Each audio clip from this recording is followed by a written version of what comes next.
I'm going to just give a short preamble to Dr. Amy Zalman. She's the president of the World Futurist Society. She's widely recognized as an original thinker on potential futures of national security strategy in the digital age and strategic behavior on an evolving global landscape. So everything that's happening in the world, she's probably got some really interesting insights. She's going to reveal today how the practice itself must change with the times from a way of studying the future to a more activist undertaking, which she calls now futurism, which recognizes that even if foresight looks at the future, those of us seeking to influence the future must act in the present. So please welcome Dr. Amy Zalman.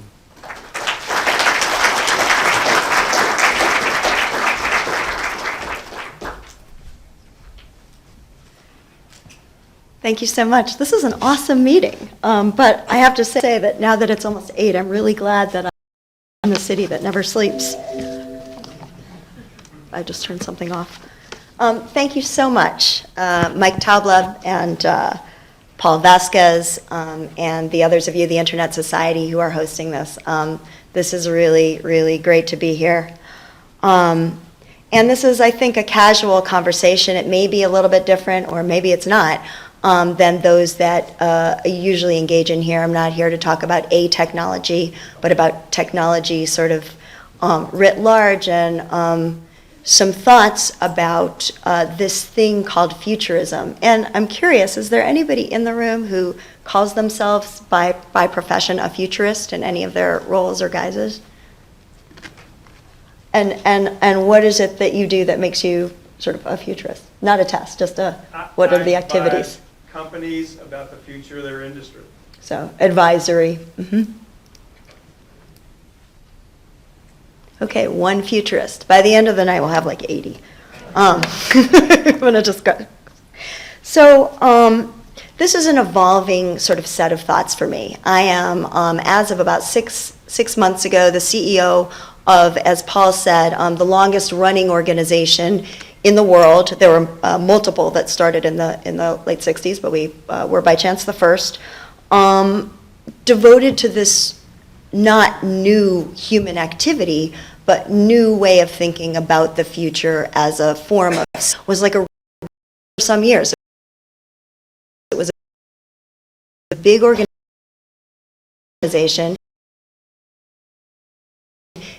It continues today to have global chapters in the Netherlands, in China, in one that we will probably start in South Africa, in Mexico, science study.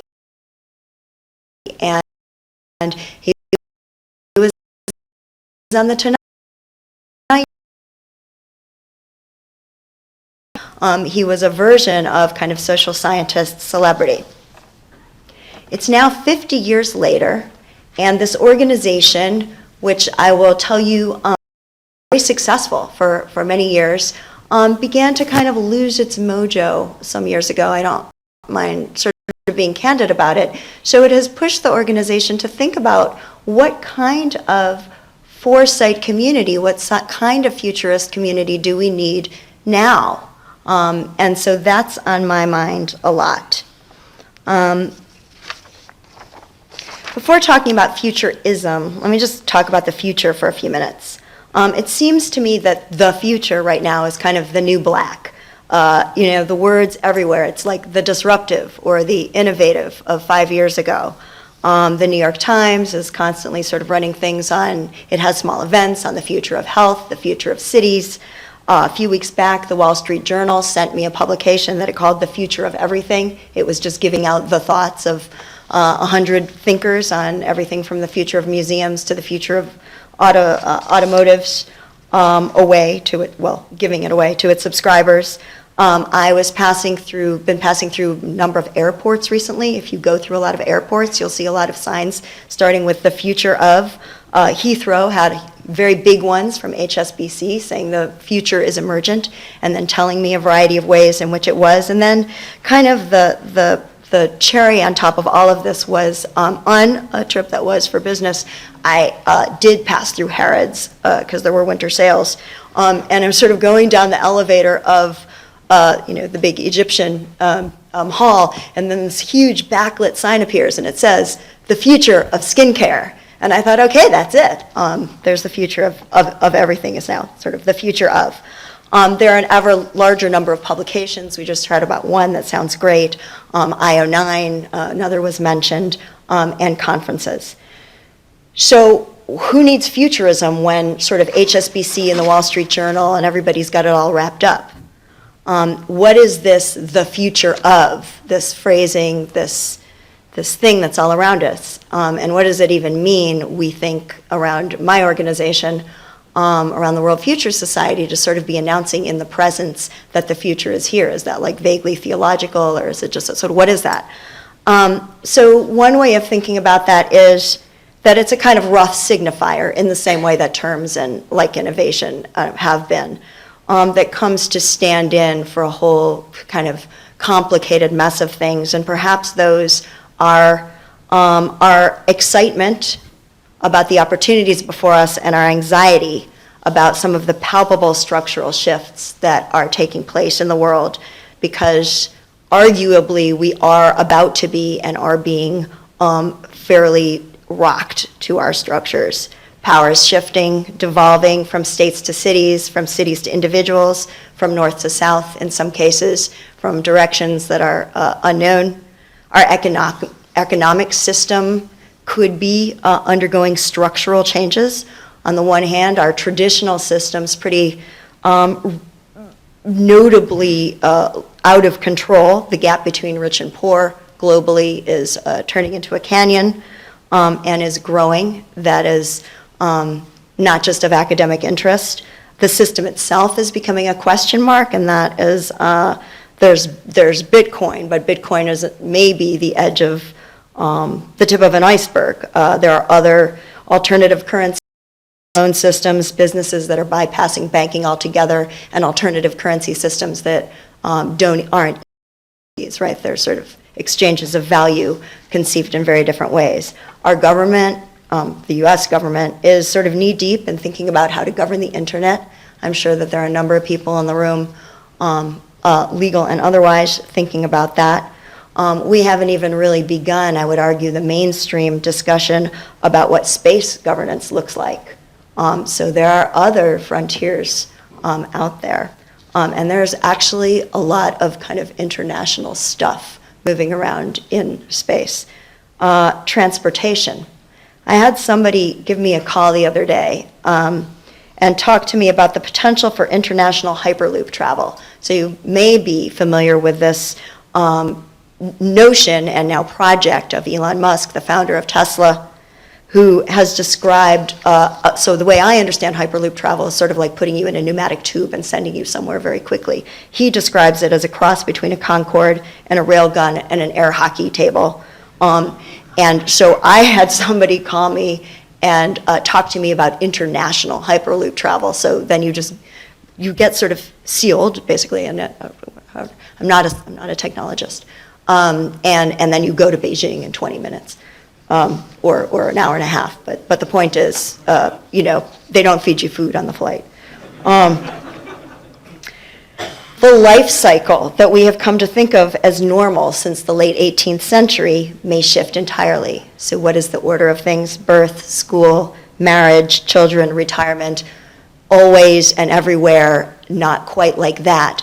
But the actual cycle that we have come to think of as normative may not only sort of get out of order, we may start to think really new things about that cycle. And I will not even sort of start the discussion about serious discussions. There are anybody here familiar with the transhumanists and the transhumanist movement? So lots of people. Okay, so this very interesting discussion of whether we are en route to something that could reasonably be called a new species, which in some circles sounds very odd. I was in national security, and it actually, I think of some veterans returning with sort of very severe injuries who are quite augmented at this point. The science is amazing. And yet we sort of live our same lives with all of this stuff that's happening, right? I come to Brooklyn and I go to Sahadi's and I buy dry fruit and I get very excited, and it all looks the same as it always has. So although we know a great deal more, and I imagine that this book on the brain is probably among the many that are telling us more and more about how we feel things and how we experience life. And I also think of sort of folks like Daniel Kahneman on people telling us how our brains work. We actually, I would pose, mostly don't experience emotionally our lives. Emotionally, we may culturally and otherwise from the past that different than we did in the recent past. So even though all these seismic shifts are happening, we're pretty much experience our lives in the same way. So the future is in some way on a topic all around us. Let me move back a little bit before going forward into what the future seemed to look like back when the World Futurist Society was founded 50 years ago, and we can see if it felt any different. In the 1960s, 1950s, 1960s, people were becoming aware of the future in what at least they argued was a new way. Alvin Toffler wrote Future Shock, introducing an entire emotion based on sort of too much future at once. The World Future Society was founded by someone who described his own motivation for founding it as fear of the nuclear arms race, so sort of geopolitical fears. Herman Kahn, who I imagine is familiar to a number of people in the room, if not everyone, a researcher at the Rand Corporation, made some waves when he wrote a book called On Thermonuclear War, which until his writing basically was considered something that no one would survive. And he wrote a book in which he started to make projections, which is a sort of futurist activity, right, studying, in which I'm going like this because there were sort of radii of rates at which people would survive depending on how close they were to the detonation point. And it was all very scientific, and it was profoundly upsetting in a sort of ethical and emotional way to the recipients of such a work, who said that some people might live and some might die out of something that was deemed unthinkable.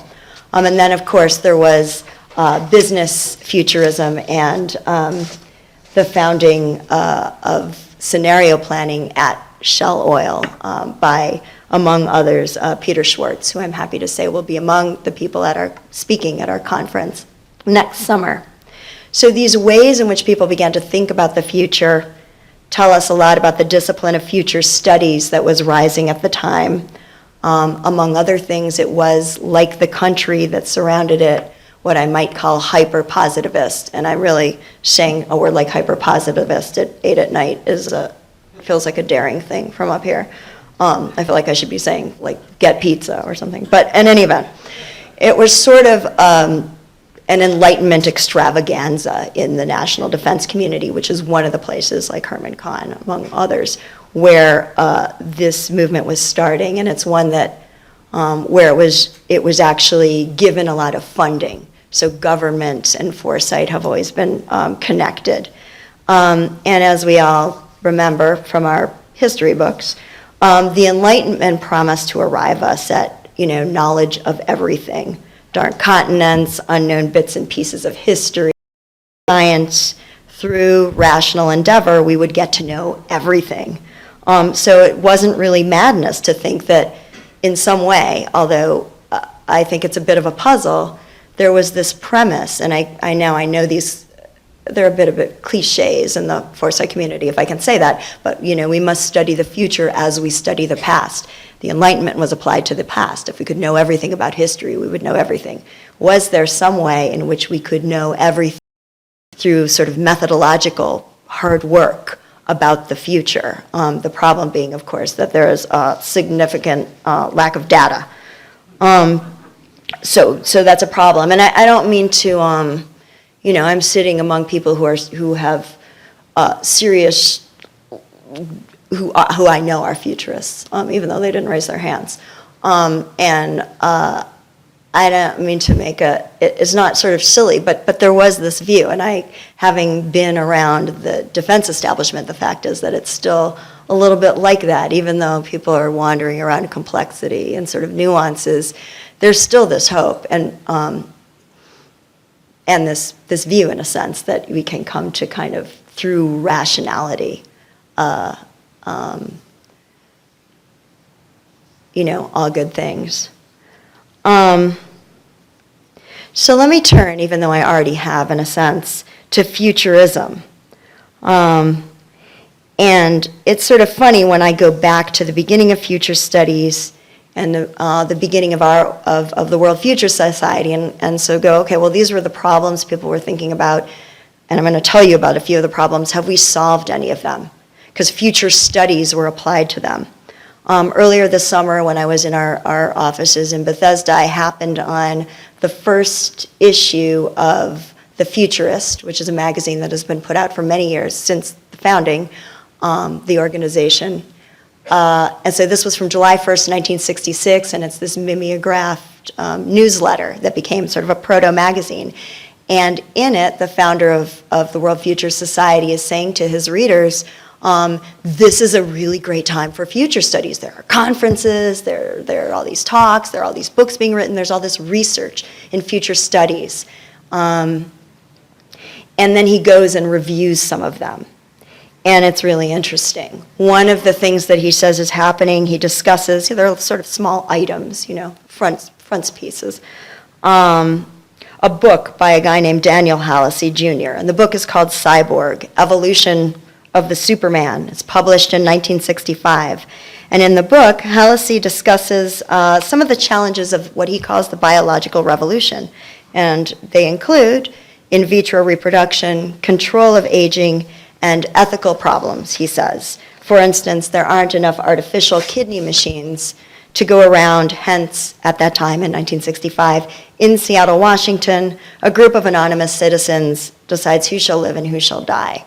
That board no longer exists, although some of us may know of it, but it certainly, for me, recalls one of the largest news items of last year, which is who is entitled to ZMapp, the experimental Ebola treatment, and others like that. Another item that Cornish talks about in this first issue of The Futurist is the efforts of an organization to promote the United Nations as an authority over areas of the sea that lie beyond national territorial waters. So they say, oh, this would be really good, then we'd have all kinds of international participation, and we could make sure that the seas were properly conserved and that its resources could be the world's benefit rather than to the benefit of any one country. So that became the UN Convention on the Law of the Seas. I know there's at least one lawyer in the room. Oh, there's at least two. There's probably many more. This is Brooklyn. So you'll know that everyone in the world has signed, most countries of the world, all the countries of the world have signed this treaty except for the United States. So that absence, as a matter of fact, has made this proposal of 1965 still essentially kind of unenforceable in a meaningful way. And we still, as we know, have disputes in some of the seas of the world. The first issue of The Futurist talked about work and unemployment and automation. There's a record of the views of someone who is a British socioeconomist, his name is Robert Theobald. Theobald argues that, and this is a quote, "The rapid development of computers and advanced machinery will create increased problems related to the full employment of citizens unless radical measures are taken." He offers some visions of a new economy in which people's welfare is addressed through guaranteed minimum incomes, and people are supported in pursuing what they feel is important. Problem solved? Not really. And then my favorite, there is the warning in this first issue in 1966 of Harvard oceanographer Roger Revelle that a government empowered by computers is dangerous for its citizens. And he argues, quote, "With the rapidity of information handling and processing, the government is going to know everything about every one of us." Sound familiar? Yes, strikingly familiar. So in one sense, I'm very impressed by the prescience of these mid-century futurists, right? They said a lot of things that are not only true, but unfolding in a very concrete way right now about technology. In another sense, I'm completely dismayed, right? Because here's the problem, all of the challenges inherent in these things, all of the ethical, societal, political, diplomatic, and human social problems remain unresolved. So technology has gone like this, and our capacity collectively or together to do things about it in the most constructive way possible has not advanced at the same pace. And that is, I think, where futurism and foresight must now live. There are many, I have the feeling that there are many people in this room making the future who know about it. I think that there's a role, too, for then figuring out what to do about it. And I think it's a more active one, although I'm very respectful and sort of personally, professionally, support the study of the future. I think that there's another role that we must go on to as futurists. So is everything just the same as it was? Just kind of history doesn't really change. There were problems then, there are problems now. People know some things about technology or what's going to happen. I would say no. Actually, there are some things that have actually changed, and they aren't only the evolution of the information revolution and so forth, the evolution of computing and so forth. One of those things is political. Now, this is arguable, and I would be actually interested to hear what you think. And the sign, Brooklyn won't be the next Silicon Valley, and that's a good thing, kind of stole my less cheeky fire about this. But actually, so that was cool. So now I'm about to be the uncool person and talk about this from a different end, which is technologists, not here, not in this room, and sort of politics seem to be growing further and further from each other. And that perhaps here in the United States, it may be a peculiarly American thing, sort of mirrors the partisanship in American politics generally, about which I will say no more. But there was an interesting interview about a week ago in the Financial Times with Mark Andreessen, who, a name that's probably familiar in here, co-founded Netscape, and before that Mosaic, so he created the first web browser. He's on the board of Facebook and eBay and HP, and so he's important.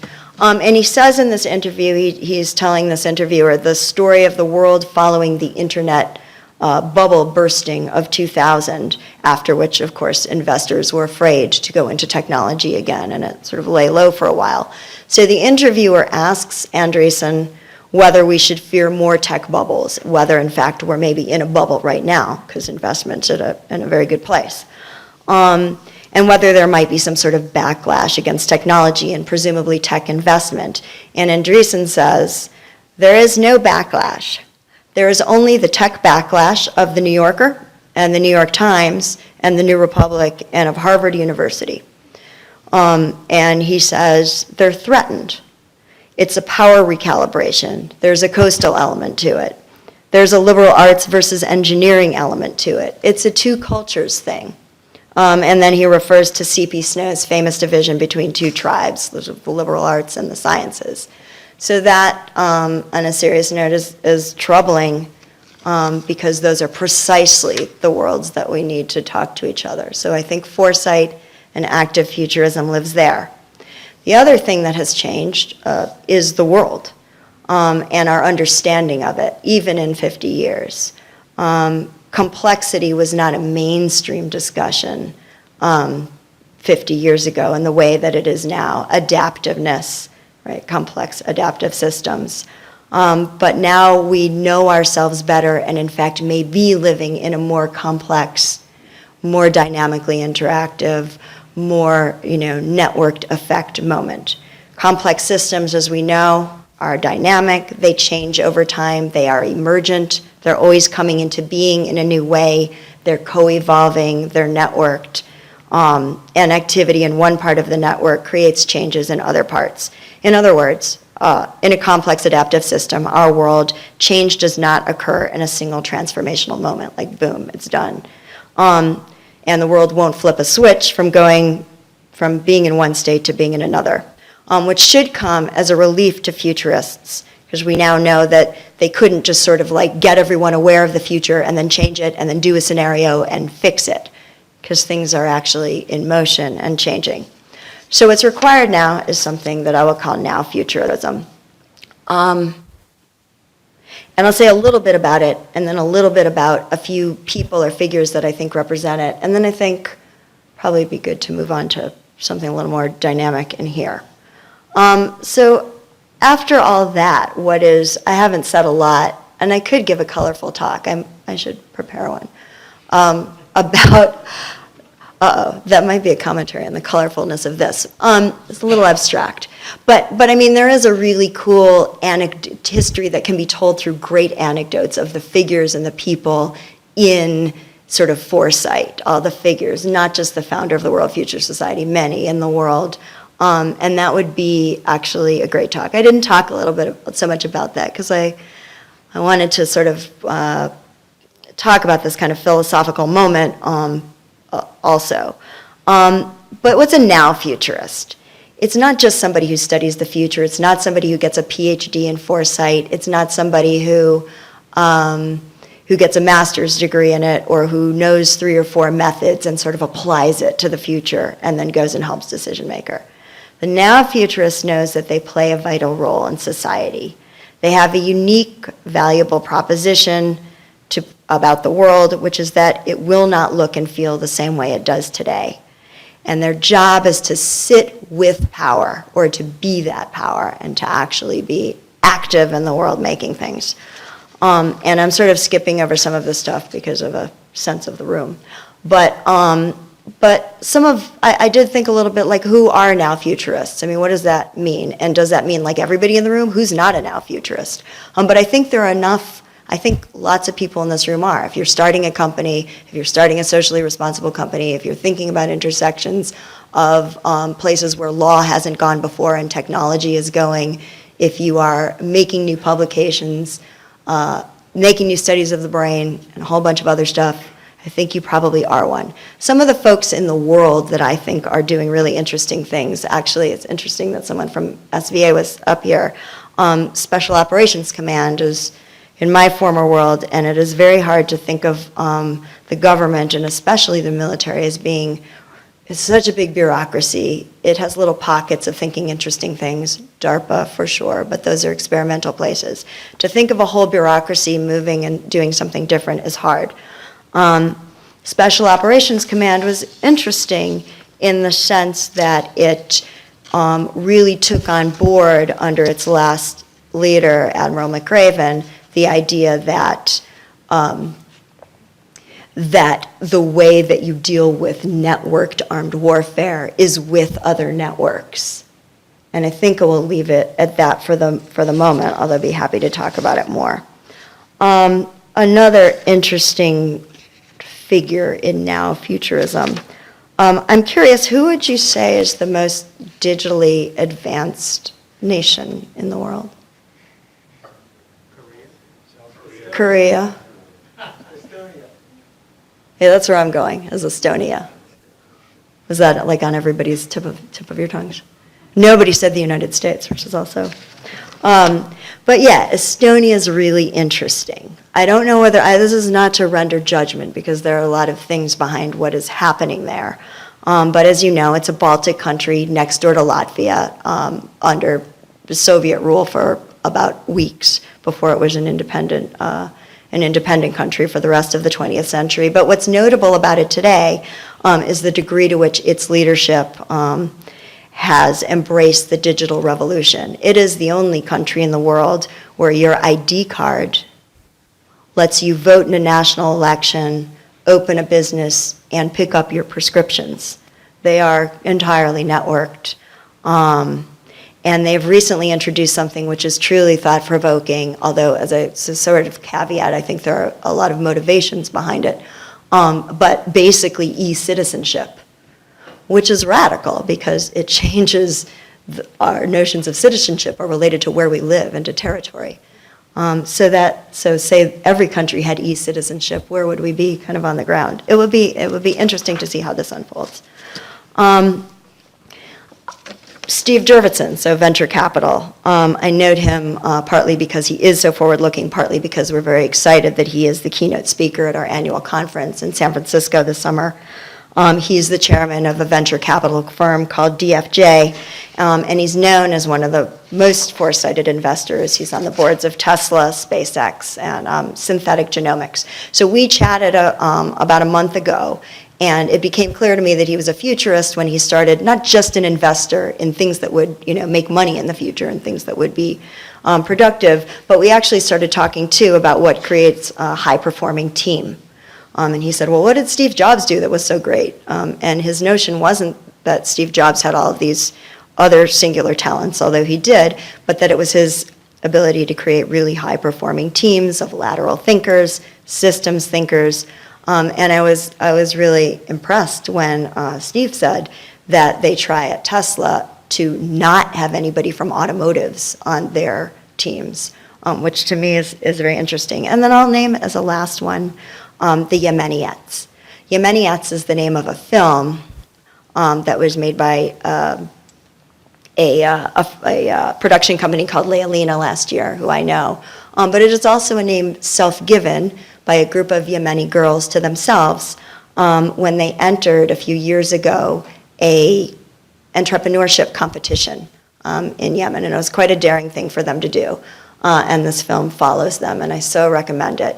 And they said to themselves, well, we could build anything. I mean, we could go into business doing anything. Should we do makeup kits? Should we do this? Should we do that? They finally said, well, what we should do is develop small lights. We have a lot of sun, and we have very little electricity. So we should make some small lights that people can use in their homes without a lot of electricity. And they do, and they win. It's quite an extraordinary moment. And they go on to the regional competition in Dubai, and I really so want you to see the film that I'm not even going to tell you if they won. And I have other. There are lots of ways of thinking about what is a now futurist, but it is somebody who marries a recognition of all of these social, ethical, diplomatic, kind of collective needs, and marries them in some way to something that they are doing. I don't mean to boil it down like that, but it's both. It is not just studying the future, it's doing something impactful and hopefully influencing decision-making as well.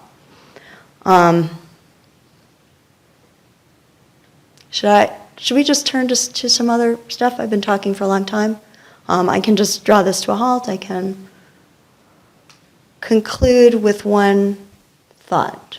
So some of the other thinking I've been doing is it's very hard in certain ways to describe a futurist if you don't just want to say somebody who has a degree in foresight, which is one way of doing it. And so I've been thinking about different kinds of analogies and models. One of them is as a therapist, sort of a social society therapist. One of them is as a teacher. And I won't walk through those. But one that I finally liked came out of an exhibit that I saw that I think may be here now on Matisse cutouts earlier this year. I saw it elsewhere. It's at MoMA now, so I highly recommend that too. So if you've seen it, or if you do, you'll know that at a certain period in his life, Matisse became too frail actually to stand for hours and paint anymore. And it's for this reason that he began to use scissors to cut out shapes and make scenes from them. And the exhibit walks us through his own development of this art form. And I think we're so used to them. I mean, I've seen Matisse cutouts sort of all in many places now. So it's hard to remember that they were really revolutionary when they came about. In any event, Matisse begins this new activity by cutting out paintings of different objects. So he cuts out a teapot, he cuts out an apple, and he pastes them or he tacks them to a board, and they look very painting-like. As he continued to explore this activity, he then sort of dropped the real representational world out. And he began just with the cutout itself, and the clowns, horses, all kinds of objects, and created a very simplified version of it, because of course he was cutting it out, not painting it. So you could still see the representation of the object, but it was more organically part of the cutout than those earlier objects that were just kind of pasted on a board. And then in the next stage, the cutout context takes over entirely, and the objects in it are now squiggles and much more abstract shapes. They're really entirely self-referential. They no longer are like a room or a horse or a teapot. And when I walked through that progression, I realized at the end that I was very comfortable in Matisse's world, and in that language of cutouts that didn't make reference to representational oil paintings or to the objective world anymore. So I had become comfortable in a world that was governed by a different set of rules and in a different system. So I think that for me, the final role, or the ultimate image in a way, of the futurist is as an artist who, if we choose to follow him or her, will take us on a journey from someplace familiar to a different place, and one that we haven't been to, but which we might. Thank you so much. What a privilege.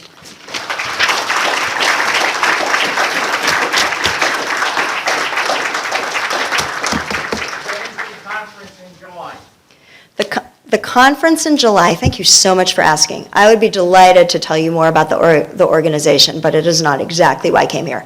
The World Future Society Annual Conference will be from July 24th through 26th.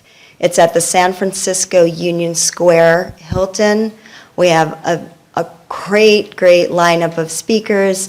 There are some pre-events, there are post-events, but in any event, it's over that weekend.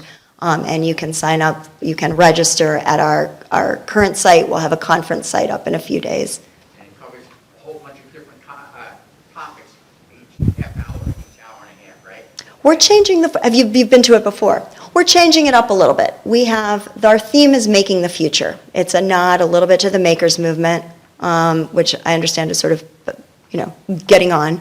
But because we're in Silicon Valley, essentially, we wanted to do that. It's also actually a nod to our own remaking of Foresight. And we have 3 sort of major tracks instead of 80. It's part of the history of this organization that because it was everything for a while, it had everything. In any event, they are about the business of foresight, technology and innovation, and global issues. So public sector, private sector, technology sector, we think we are the place where those 3 sectors should meet and do some now futurism. You've also got courses. We do. We have master courses for 2 days before, it's like you're a plant, it's great. We Get paid off by you later. Right, yeah. Anyway. We have a couple of days of courses beforehand, either on Foresight itself. It's a great way to get that master's degree in about 8 hours with snacks and great networking in between, or on specific subjects of interest. And you can sign up where? The World Future Society. You can, and there are posters outside, so if you want to advertise it further, they're very nice posters, and you can take a flyer. Our website is www.wfs.org. You can find it on it. You can also take a card of mine if you can't find it. One of the things of transforming an organization is living in its website until you have transformed that too. So you'll see. I'd just like to give the rest of you a chance to pose some questions to Dr. Zalman. So you can start playing up. So you're in a rare position to give us guidance on something I've been curious about. When Brooklyn Futurists first started, it was called the Future Plus 30. The ambition was to try to anticipate how something could evolve over a generation.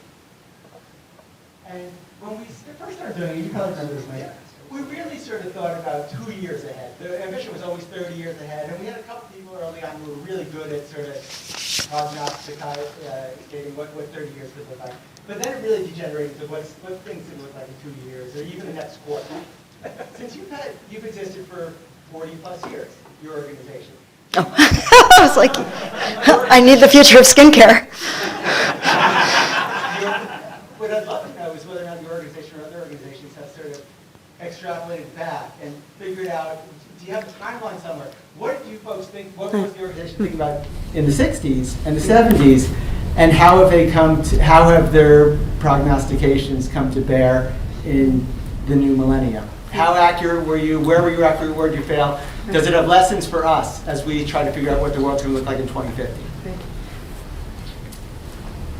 Do you want me to answer that, or do you want me to wait? Yeah. Okay. I think there are three answers to that. I mean, one of them was in my talk, which was in part sort of laying out what the very first set of studies were looking at. This is what people were concerned about in the 60s and what they actually were foretelling. There would be a computer revolution, there would be an unemployment crisis, and so forth.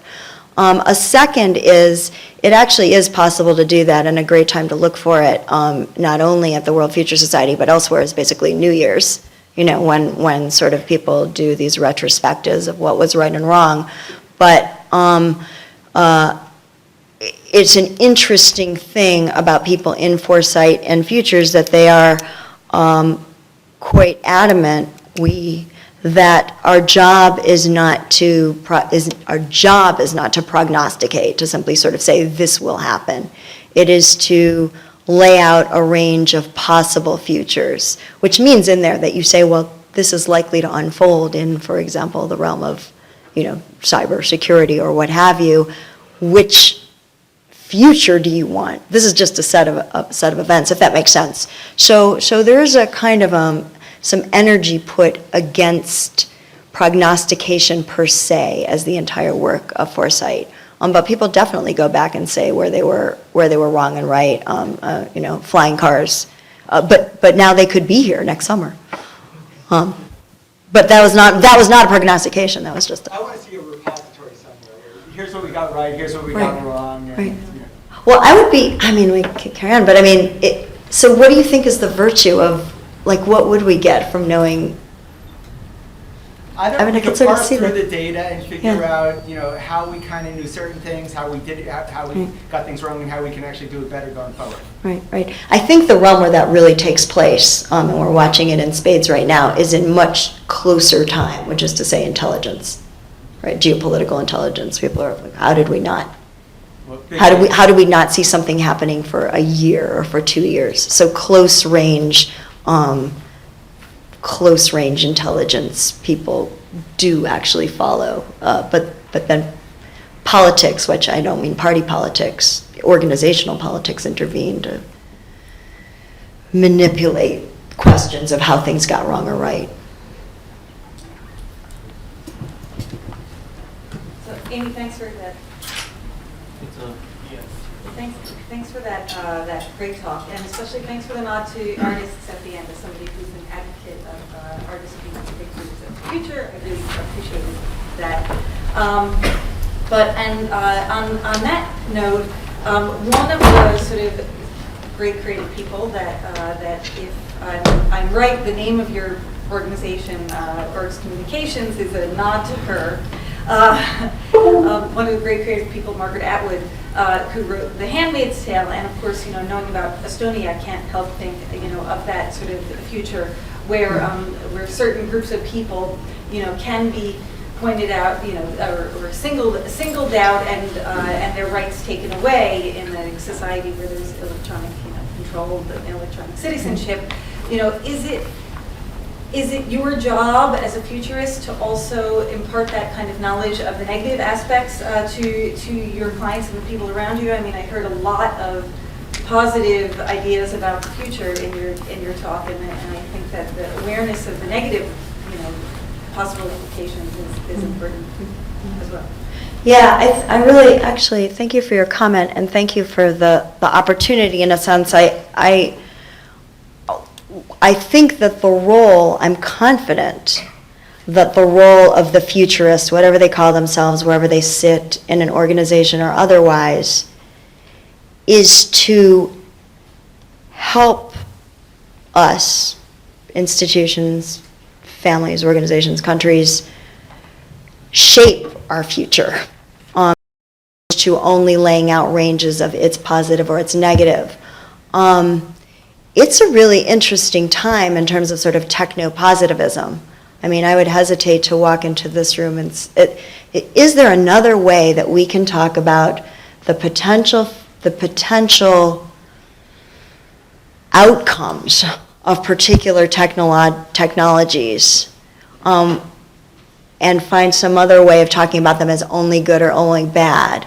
It's very hard. So sort of have to find some kind of holistic way of walking around a situation. For example, let's say government or commercial kind of invasion of our privacy via the internet. Just sort of a simple one. Is there some way that we should be reconceiving privacy itself? Is there some way that we should, how else can we think? And I certainly don't have the answer right here. But to answer your question, yes, I think it is absolutely the role of foresight to lay out the range of potential outcomes and to work with institutions to help them lay them out.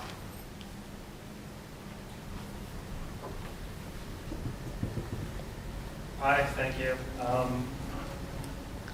On the concept of now futurists, it seems clear, and it seems like we're collectively inferring that there is a relationship between what we do today and the narrative that exists today and the events of tomorrow and the next 5 years, 10 years, and so forth. Very obvious with entities like Google, Elon Musk's, or even science communicators. Kind of pretty easy to see the impact that they have in changing that dialogue. Some would say that that effect exists even down to individuals, perhaps lower profile individuals, organizations. And given the way that communication and networking is changing, perhaps the transfer curve and that function changes as well. I guess I'm curious, I'm asking about your thoughts on what's the impact today, and how is it going to change, and how the narrative that we encourage and the types of conversations that we have and individuals have across the world will change the impact on the future and on the type of future that we realize eventually. And also, what do you think? What are your thoughts on the role of more prominent communicators such as yourself on encouraging that dialogue in any particular direction? I think the role is a good one, a strong one, a positive. I am so nice that you've introduced the premise of narrative. It's a very sort of favorite one of mine because I think in writing and stories, and I think that one of the ways of analogizing what foresight can do and what I'll call it the human imagination, but of course that may be a human imagination filled with all kinds of evidence, is in laying out the story of what could be helps it come into being. And that is true at an individual level, and we're certainly full up with a lot of communication to us as individuals or individual professionals or individuals in our individual roles in our lives about the ways in which we talk to ourselves and tell our story helps us play it out in a particular way. I think that's true, and again, I'm confident that that's true at the institutional level as well. It simply gets complicated because they are collective and multiple narratives. Even inside of a small organization, there are all individual voices, and some of them, nations are interesting. Nations are full of stories. They usually tell one. That means they usually suppress some others. They don't go away. They emerge and rise up and they change.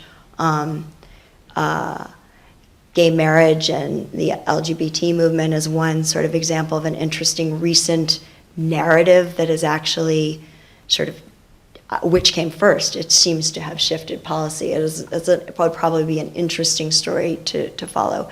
So if I understand your question, I would simply say that I think that the role of communicators of a variety of sorts, whether they are science writers or a version of marketer or what have you, storytellers, science fiction writers, again, back to the artists, is crucial in helping us imagine new spaces. Design thinkers as well, of course.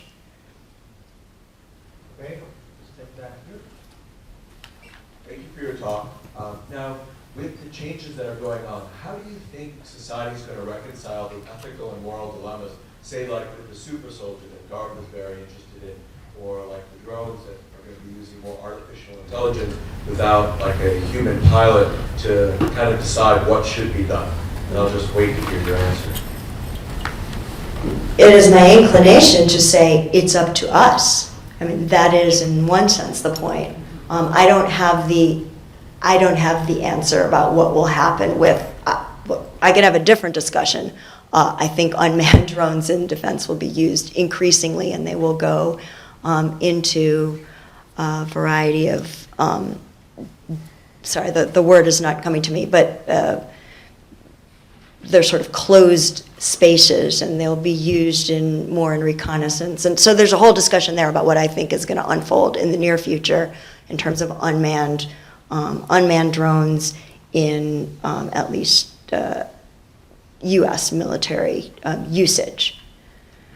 What we all want to happen, or the ways in which we would like drones to be used, whether in the military, for national security purposes, for entertainment purposes, for commercial purposes, for reporting purposes, for surveilling rainforests to see whether, now I could hardly do the science of this, but to gauge changes there that are ultimately important to understand the economy and, the ecology and carbon. How we want them to be used is up to us. I mean, I would say that is the way in which, I don't want to be too hokey about it, but that is futurist thinking. And it's also citizen thinking, of course, to say, where do we want this to go? Is that a real answer to your question? Okay. Thank you so much. You raised the issue of CP Snow somewhere in the middle of the talk, and the issue of two cultures. And there was a kind of implicit humanism underlying everything you're saying, like a rethinking of what it means to be human, which has been something I've been thinking a lot about. I'm an educator, and I think it's essential what are we educated for and toward what. So I'm curious how you see the integration of science and our other human characteristics that are evolved. Are they evolving? Can they be evolving at the same pace as our technology? It's sort of a Kurzweil kind of dilemma, but I'd love to hear some of your thoughts on that. I would be the last one to be able to speak about the actual capacities of our bodies in Kurzweil's sense that we could sort of be immortal, and of course, and whenever I think about it, I do start to think about the ethical issues of things like that very terrifying novel by the English novelist about organ transplants, and anyway, and about having a class of citizens in the world whose sole job it is to supply organs, which almost exists now in a sense, in a modified way to those who have the means to purchase those organs. In any event,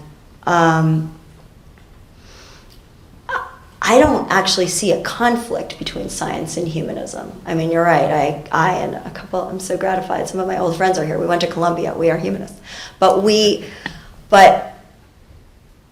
the place in my talk where that came out, actually, it was Mark Andreessen sort of actually quoting C.P. Snow and pulling a kind of political game, which is to say we're the technologists and they are a version of old power, a version of outmoded power that are getting lost in the technology, and that makes me anxious. I think that, to go back to a previous question, there are so many productive ways to narrate the integration of science and what it is to be human. And although it is a new vocabulary for me, and I haven't kind of fully made up my mind, the world of transhumanism is very interesting, and it needn't lead to the most extreme visions of being sort of immortal or a kind of techno-positivism. It says one way is to ask interesting questions about what could really happen to us. What if everybody in this room's grandchild doesn't hold a calculator to get their times tables, but has a little RFID chip in their head, which gives it to them, and that's real. I mean, it's possible. So what does that make us as humans? What it should do is return us to our deepest sort of humanist questions without shying away from the science. And I think of all of that sort of decision-making literature too, the way in which I am not a neuroscientist, so I have to read sort of popularized versions of it, is really interesting. Why shouldn't we be informed then in our sort of human lives by the incredible science that's coming out, or scientific literature?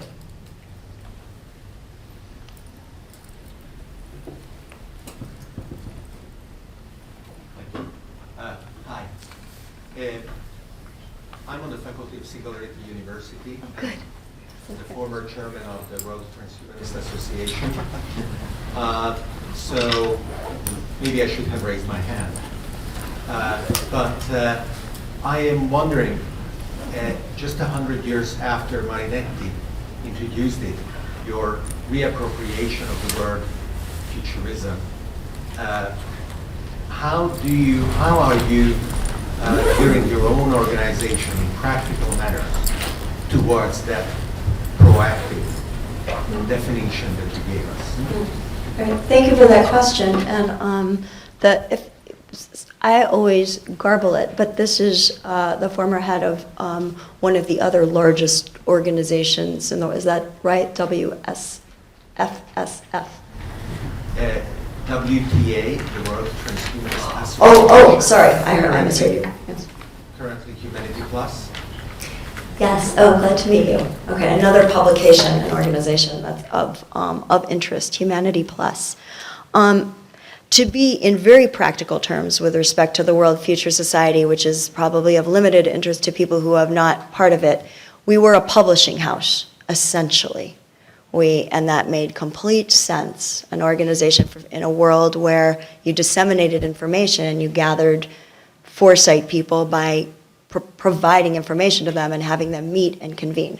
We are shifting, and I hope that I will see some of you there in the future, toward being a membership organization, and two, a sort of digital first global membership organization that produces in a way that we have in a more limited way previously opportunities for people to collaborate and do work together.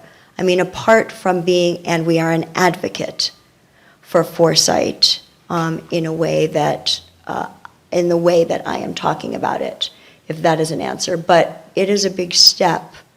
The fact of the global reach of the World Future Society is quite something. And we will take advantage of it by connecting people better than they have been in the past between countries and across platforms in a way that will help them sort of work together better. Hello. I want to congratulate you on re-energizing the World Future Society. I think that's terrific. I think the question that was first asked about setting up some kind of tables about where you have been successful in the past. I was the head of the World Future Society in New York City in the 70s and 80s.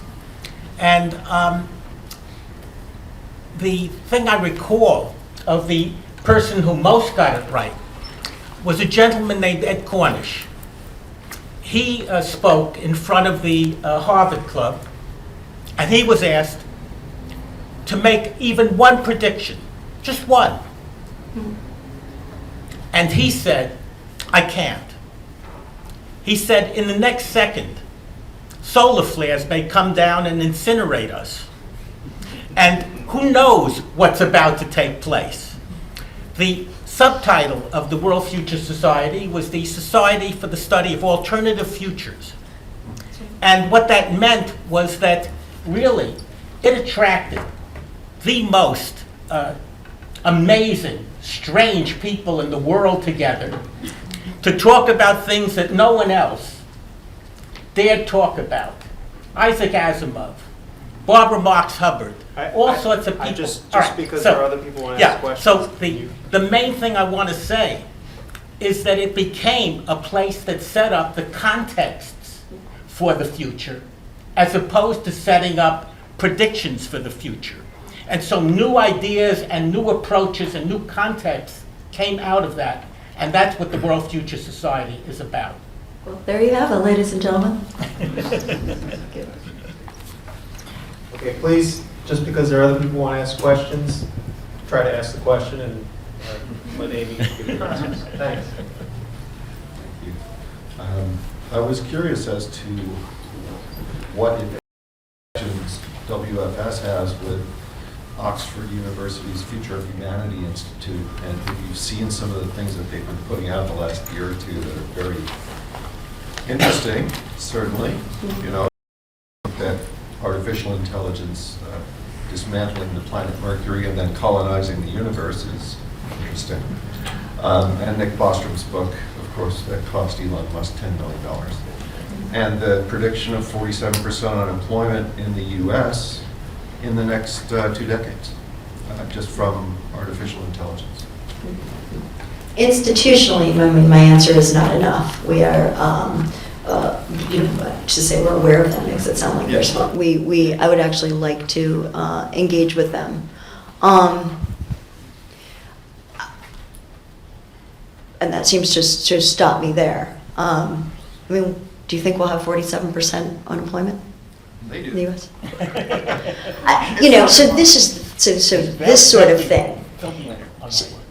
So just to grab onto the sort of concrete statistic, there will be this. So what's going to happen, I mean, it's already happening. The more interesting question, which isn't to say that we needn't be sort of aware of this, is that the notion of employment is going to change. The nature of productive activity, questions of what it is we're compensated for and how we do it, those are changing. So to give a prediction from now, I mean, the issue of context is sort of interesting, and sort of looking far into the future is just, if I wanted to say, well, let's think something more interesting. Let's think of something that may be of more use to us later, would be to say, let's not just take our context right now and place it in the future with a statistic. Let's think about a variety of factors that are likely to change the context of that statistic in the first place. So it's so easy. I mean, you give me a great opening to say, wow, of course we know that things will not be the way they are now. It's completely sort of self-evident. And yet, when even really smart people start working on it, the present context creeps in. So it's why I like the sort of the fiction and the design because they create a different notion of context around what we're discussing. Thank you. I'm a little concerned about the we. Yeah, you just have to hold the mic real close. I'm a little concerned about the we have to think this, we have to change. And I see a group like this of people who are informed and interested in what's might take place in the future. But I'm very concerned about the masses who, for the most part, have no idea about even things that were done 5 years ago. And with the exponential rate of change that we're seeing, whether there will be any we in the future that has any influence in determining where the future might take us. What your thoughts are on that? Wow, that is a discussion that I imagine everyone in this room could really have in an extremely engaged way, because there are so many we's, there are so many ways, well, there are a few ways, but they're very potent of creating fleeting and more long-term groupings of people who constitute themselves as a we. Sorry, that is an odd word to use in that way. So what I mean, so an easy way to think of this is sort of this kind of flash riots, flash groupings of people for a positive kind of event, ways in which people group and they are virtual. The variability of what people know and don't know and how they know it, given their physical context, the kind of information that is available to them, maybe through mobile technology, maybe otherwise, the multiplicity of kinds of literacy. So now I'm just piling things on things, but I feel hard pressed to say something universally about a we. There is the work, just of a really interesting political philosopher whose name, he's Australian. His name is Keane, and I think it's Keane. And he writes about something that he calls monitory democracy, so not monetary like money, but monitoring, just as one sort of thing to throw out. And he says that in the future, which is not too far, the way that we will be democratic is not sort of, we're Western democracy in this country, it's through actually fleeting or flash groupings for a cause. And we will, as democratic groupings, everybody in here cares about a technology issue of a political sort, a particular sort, an environmental issue. And they will produce enough political influence to change policy. So that's the kind of thing you see even now, like in NGOs or something. So I do think that of the masses of us, regular folks who don't hold office and who don't have venture capital to spend, that we can have influence, and we are parts of many versions of us, and we. But again, it's there are many options for figuring out what those of us who do care about that already want that to look like, and how we would shape groupings that have influence. Thank you for taking the time to try and speak tonight. What emerging technologies, movements, and policies do you think are going to be the most potent accelerants for transhumanism, singularity, futurism? Will have a large ripple effect throughout society. I feel like an idiot. The acoustics are great in here. I can't tell where that was coming from. Sorry, over here. Sorry. So I spent the whole time going this. Would you mind repeating your question? I sort of. My apologies. Is that better? Yes. No. I. What emerging technologies, movements, or policies do you think are going to be the most potent accelerants for transhumanism, singularity, futurism, and what's going to have the largest ripple effect throughout society? Well, I'm kind of inclined to say Ray Kurzweil as the force. He is the founder of Singularity University and its big voice, but that is a little bit tongue-in-cheek. That's a good question.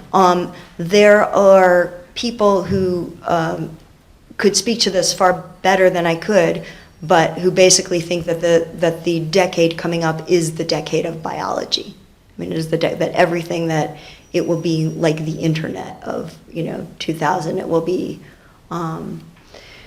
so in that space will come the potential to sort of make humans from the ground up in a different way, to really retool ourselves. It will lie inside our bodies. So that is one answer. Look to, if you're investing, look for bio. If you're,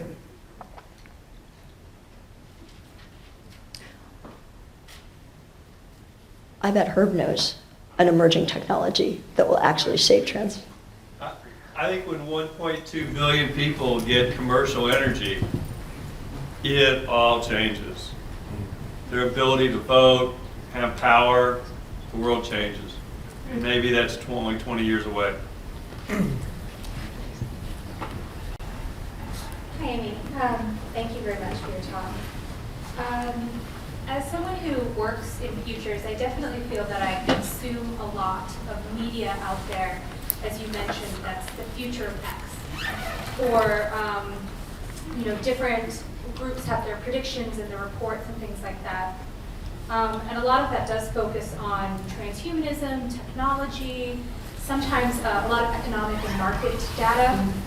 But I do find that there's kind of a missing category of information out there on the future that deals with issues of poverty, social justice, religion, race, gender, a lot of these sorts of issues that in my work with companies, they usually don't really focus on. They look more to the political, economic, and technological factors. And I think when those issues come up, people are very interested, but I find them hard to find within the futures community. It's hard to find publications or kind of groups being now futurists about those kinds of topics. And I'm just wondering why you think that is. Why have people sort of shied away from those issues? And if you have any examples of interesting work happening in those areas moving forward that we might look at. That's a great question. I mean, my short answer to why returns to that question of sort of technological positivism. It's something about, it's kind of in the character or in the narrative of the United States has been a very scientifically focused country. It's somehow also, there's a story that accompanies science, which is of course not clear and not rational in the sense of the organizational development of science proceeds along political lines. I'm not talking about what happens in a petri dish, but the process, I am jet lagged. Oh, sorry, I can't think of it. So I mean, it's as full of politics as anything else. It's not like a museum has politics and a department or a lab doesn't. We also have a story about science that tells us that it is rational thinking. There's some very good work about the way in which scientific knowledge proceeds along sort of myths or narratives in the same way that anything else does. Don't mistake that for me saying something anti-science at all. That has nothing to do with it. What I mean is that we elevate this sort of signifier science, this idea of science, as if therein lay ones and zeros only, or rights and wrongs. It's so much easier to think that way. So we like that space. Scientists, right, famously physicists, will say that nothing of the sort is true. It is a complex space. Good works, I agree with you. I mean, this is a place where it hasn't been so touted, but I actually, some of the work in the World Future Society and among actually its wider network is very good. Somebody gave me a journal last week on development. There is some really interesting work in international development and foresight. I don't have it in my bag now, but there is a recent journal put out and sponsored by the Rockefeller Foundation for an organization called SID. So I think the I and the D in that is international development. Introduced by Leanne Firth and with a number of contributors that is very interesting. That would be one place that I would start.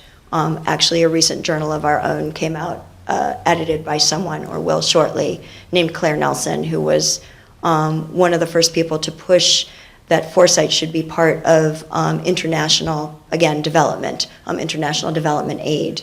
And I think there's some other work in the space. I could give it some thought.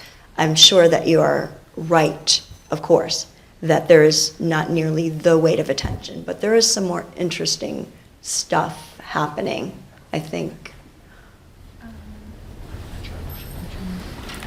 So I think we'll have one more question, and then, I don't know, do you want to talk about how people can join the organization after that? Sure. Okay. Thank you for the presentation, really good answers too. My question is this, in your world and your experience, how do politics affect the future technologies? So, And do you mean politics in the sense of party, I'd say party politics, sort of government? government, party politics mostly, and how does that, in your experience, can you give an example? Oh, that's another one that could keep us here for a long time.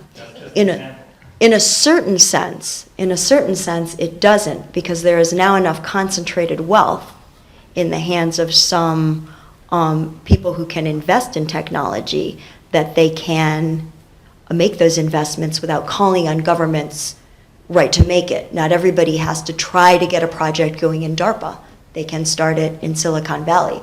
On the other hand, technology has recognized, at least in this country, that it needs government. So Google, which used to not leave California, has gone to Washington to set up shop. So it's like the finance industry here. There's this kind of unstated intimacy between regulation and the technicalities and the thing itself, right? And technological development. But that's a pretty big question. That is true. The reason I would give an example like thorium, right? Thorium reactors. Thorium reactor, right? That's the technology that's being some sort of subdued by the government, right? Because they're not being sponsored by energy department. So wouldn't that be sort of an example where politics are affecting the technological future? So that would be. Yeah, I think so. And I'm actually, not to call you, there are other people having sort of stronger responses than I do to that question. I think that, yeah, the government still, I mean, sort of notwithstanding what I just said about sort of venture capital, the fact is that the government still has a lot of power, and it also has ceded enough that when our government is under pressure, it asserts control in interesting ways, and in ways that are not like sort of unitary either, because like the Department of Energy, there are multiple heads there are multiple narratives, sort of, running government, and then there's a sort of ring of, I don't mean this even badly, there is a ring of lobbying, there's a whole ring of political effort that sits between the government and other funders of potential technologies. And then there are attempts to find ways to just sort of collaborate, in which I broadly speaking, think that the government doesn't understand that, really broadly speaking, doesn't understand that other actors have agency. They're not just sort of giving to the government when it asks for help or partnership. Thank you.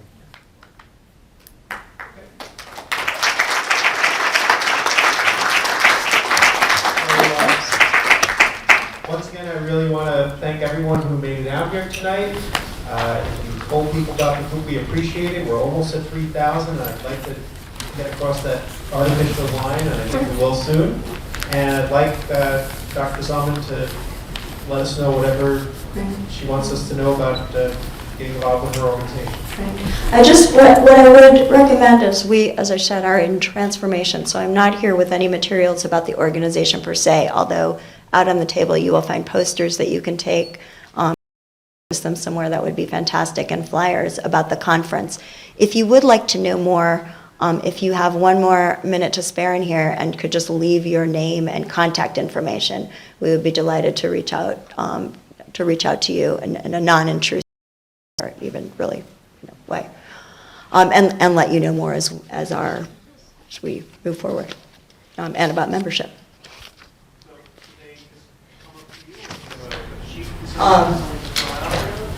Low tech. Some tech. Yeah. Name and email are terrific. We won't call you yet. Thank you.